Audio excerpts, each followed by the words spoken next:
everyone. I'm starting off a new video a little bit differently today. Today we are in my studio. This is my studio. Let's see if I can get a good view for you. This is my comfy couch. And over here, it's all my extra supplies. Here's the painting we'll be working on today. And here's some other artwork that I've been working on. So I really wanted to come on here today and kind of talk about what's going on for me art-wise, and talk about how I found kind of my inner voice within art. Let's see.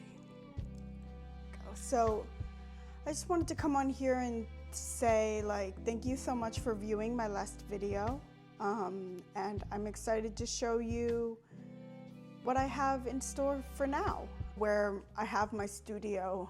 I'm going to have an art show in the gallery that's downstairs. I'm really excited for this opportunity to show off my art and show off kind of my artistic process and what's been going on behind the scenes for me to create all of these wonderful paintings. I'm going to, as I'm talking right now, flash on some kind of artwork that I've been working on, and just kind of take you along the journey. So I wanted to talk about how I found my artistic voice and how I developed personal style.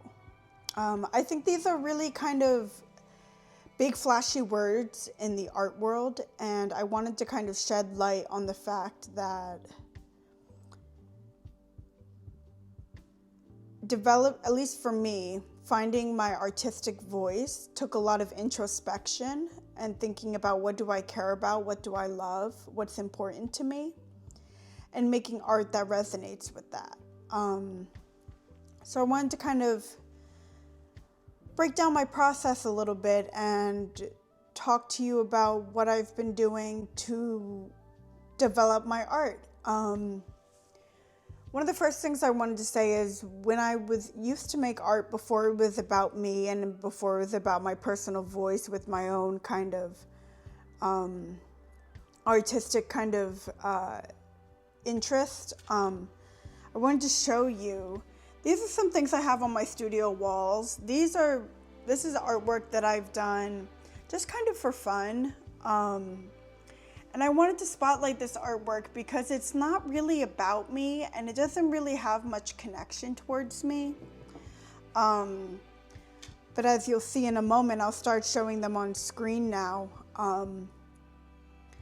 I've taken a lot of time to think about what I want my art to look like and what I want to say with my art, what's important to me, what resonates with me.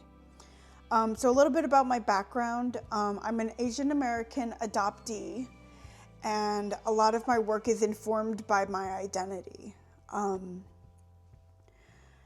I have done a lot of work just by myself and through therapy, thinking about what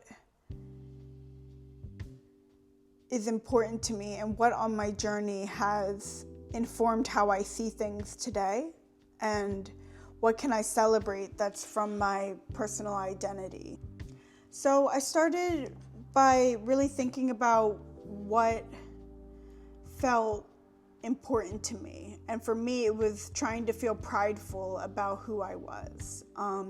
For a long time in my past, being an adoptee, you kind of face a lot of either questions or criticism or judgments based on your background and what's kind of happened to you in your past. And so for me, I was adopted by a white family. And so being Asian, I kind of stick out like a sore thumb. And beginning that dialogue of how do I feel proud about myself? How do I feel that I can connect to myself culturally? How can I kind of process and understand what's happened to me through my adoption? And also think about what of what I've went through can be informed and inform my art that I make today. So I started thinking about what of Chinese culture specifically to me feels empowering and what feels exciting about it. And I think part of finding your artistic voice is understanding what is your voice in the world? What do you want to share? What's something you've been through that you're feeling is important? These are all questions that I started asking myself. What are rights that I want to advocate for? What are points of visibility that I want to highlight for myself to display that I am a creative and I'm a person who's been through things, and I can connect to people who've been through things, and that's everybody. So as I started making my art, I started thinking more and more about what connects me to other people and what uniqueness do I bring and perspectives can I bring to the table when it comes to art and when it comes to highlighting my experiences in an effort to connect to others. It's called Pride, and it's just kind of about celebrating my Chinese culture, being adopted, not really feeling like I could fit in really well anywhere. I didn't feel like I fit in white spaces. I didn't feel like I fit in Asian spaces. So this art is kind of celebrating my identity and celebrating the mixed parts that I have. And I wanted this piece to look exciting. I wanted to look prideful.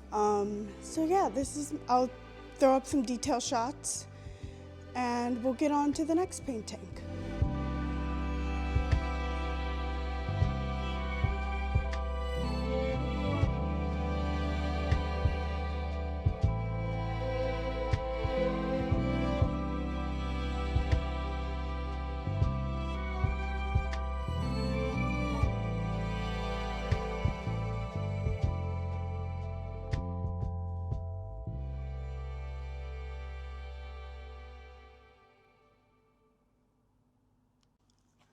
So this is another painting I made. This painting is about kind of like cycles and secular time. I've been doing a lot of work in therapy and work just in my life, trying to better understand kind of my triggers and why I have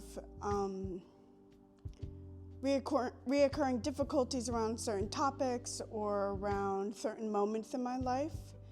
And for me, I've noticed a lot of things feeling secular or time cycled. So I painted these rabbits on this painting kind of counterclockwise.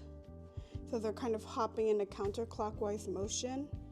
And the reason I did that was because I am trying to talk about how things can be reoccurring for me in a cycle.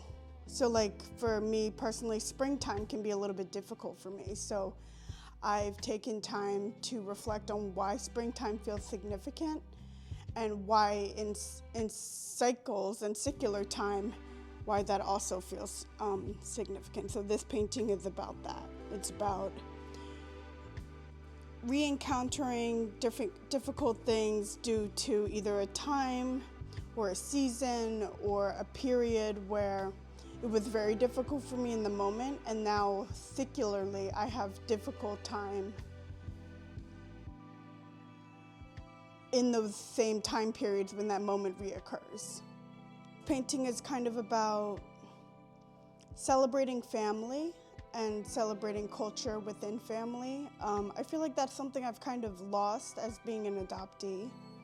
So I try to embody things that I maybe don't have yet or won't have through my art. And so this is just a depiction of celebrating a happy family, celebrating their culture and their art. I've been trying to use a lot of metallic, gold, and red.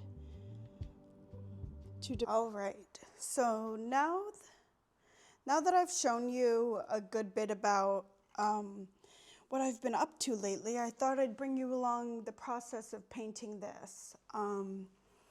So this has some backstory. I've recently been dealing with kind of understanding and processing kind of my grief around being adopted. It's been pretty tricky and pretty emotional, and one of the things I'm noticing in my processing my adoption is that I'm grieving a lot. I'm grieving the loss of my country. I'm grieving the loss of close ones, of family members, biological family members, and just kind of a life that I wish I could have lived. So this artwork is in tribute to my grieving process. I'm currently making a shrine, and this shrine is going to kind of embody my feelings and my efforts towards trying to reach peace and healing within my journey. So that being said, I'm going to get started. I'm going to talk throughout the process about what I've done so far and what I'm looking to do. And hopefully that can help inform you and other people how I go about making art.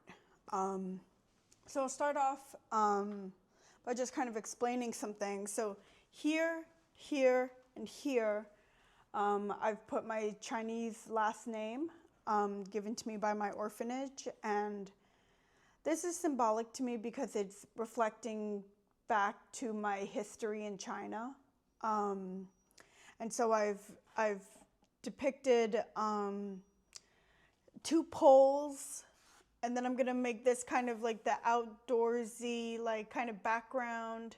And this is a table, and this table holds shrine items. So I'm gonna put incense here.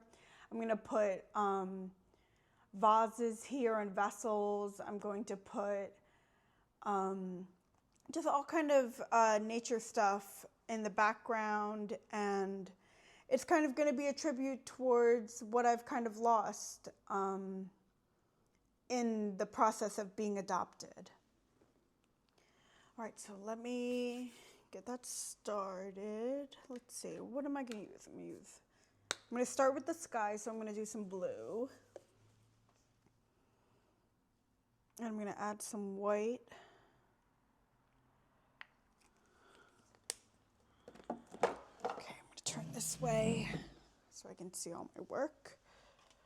This is my huge tub of white paint because you can never have enough white paint.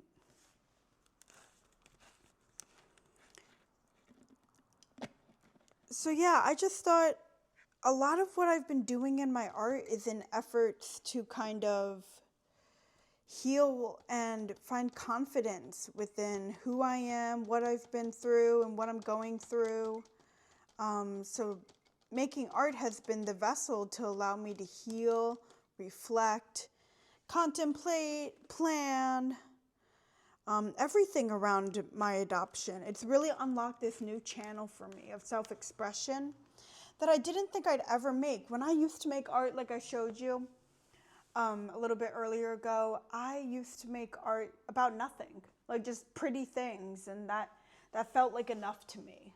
But then somewhere along 2024, I really went, no, my adoption is a big deal, and what I've been through is a big deal. And I don't have to dismiss that just because maybe people don't want to hear it, or they don't want to see what I've been through.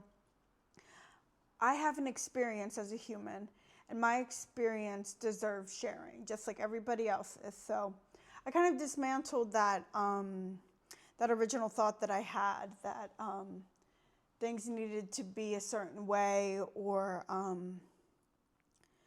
that I wasn't allowed to express, because I can, and people will listen, and people will show up, people will watch. So that's my message to you, is just, if you have a voice or something that you've gone through, or something that you're interested in, or something that you're passionate about, follow through for you with that effort, that mentality, and that interest that you have. Because that interest is what's going to make you climb further and reach farther and impact more people, and kind of support your healing process or your understanding or advocate for this issue in the world. So that's kind of my my advice to you, is to just start. I don't have any studio vlogs on my YouTube, but now I do, because I'm starting one. So that's kind of just my idea, is that you just have to start, and you have to continue, and you have to try.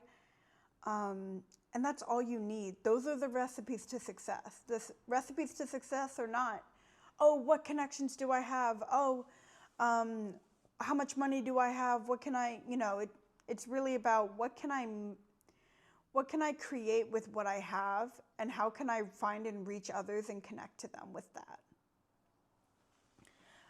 So yeah, I'm gonna get started. Let's see. I'm gonna paint the sky first. Blue. Just gonna start. So right now I'm still kind of laying down background colors to my piece, and then I'm gonna go in and make more and more details as I go. But it all starts, for me at least, with setting the scene, setting the background. One thing I've been doing a lot recently is I've been journaling. I've been journaling about my art specifically. So I've been putting down goals of things I want for my art. Like, one thing I want to do is make a magazine. Another thing is I want to make a comic book or a comic strip. Not comic like funny, but more comic like, just like comic book, like about my experiences or about what I've been through, to better inform my audience of contextually where my art is coming from. So I've been working on that. And I'm just trying to write down every single thing that I'm trying to do, to document my process. And so starting this YouTube channel has been a big part of that. As you know, in the past, my YouTube videos have really been centered around my adoption, and I think thinking and processing as much as I did on that channel, on this channel, is what has led me to being able to make art about it. I think it takes, at least for me in my process, I needed to take time to think about, what am I making, and why is it important to me, and what messages do I want to convey? Do I want to convey sorrow, pride, joy, lust, loss, grief? And I thought to myself, well, I really want to express most of that, most of what I just said, in all different kinds of pieces and in different ways. So I'm really trying to think critically about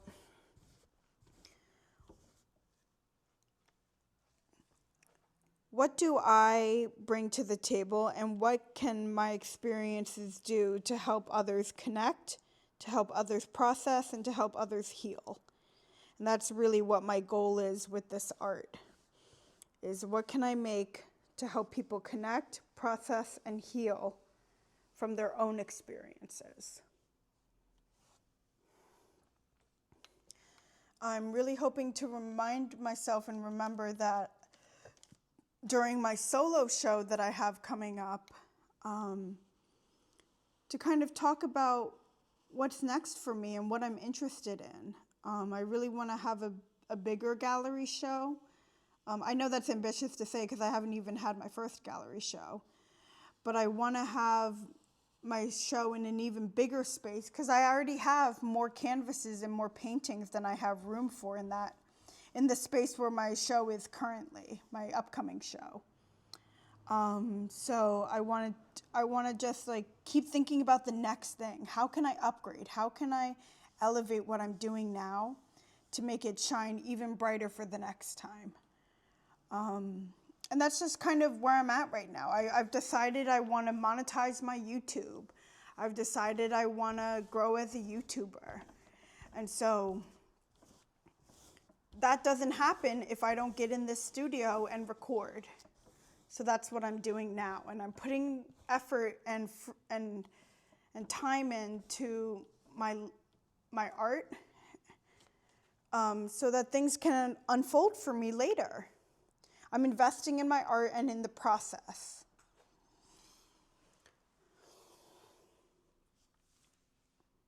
All right, that's looking pretty good. I'm gonna let this dry. I'm gonna do the tabletop, and I'm gonna let it all dry, and then we're gonna come back and I'm gonna start putting ornamental items, and I'll get you a closer look, ornamental items into here. So let's see, what color do I wanna make maybe I'll keep the table red. Does that make sense?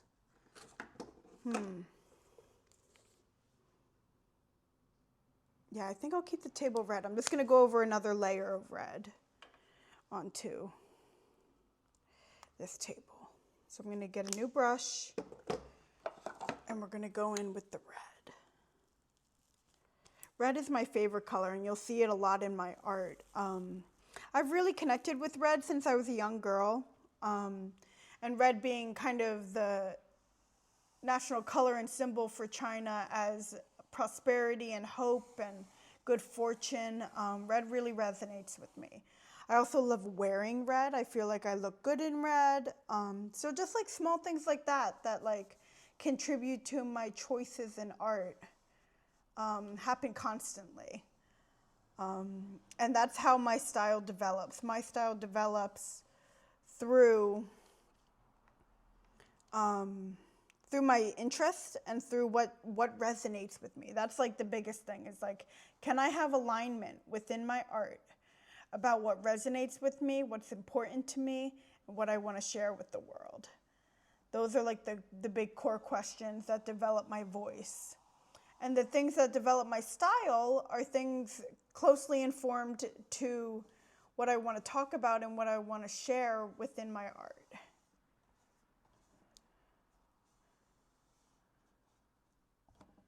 All right. So that's looking pretty good. We're gonna let this dry and then we'll be right back.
So that's where I'm gonna leave it for today. I'm going to fill these in on another day and I'll post a video doing that as well. Thank you for coming and watching my first studio vlog. I'm really proud of it. I'm excited to see what else I create and what else is to come. Thank you for watching. Find your inner art voice, find your inner art style. It will all come to you at the right time. It will all come to you at the right time. So that's the other thing about, last thing I'll say before I go is, I've never tried to force an art style, but as you continue to make art, things about your art will stick out that you'll go, oh, I have these all in common, or this is all happening for me. I'm picking these colors. Why is that? And so digging in deeper to understanding your intentional choices and your, kind of autopilot choices help develop your art style as you think about what you want to make and what's important to you. All right, thank you for all for watching, and I'll catch you on the next one. Bye.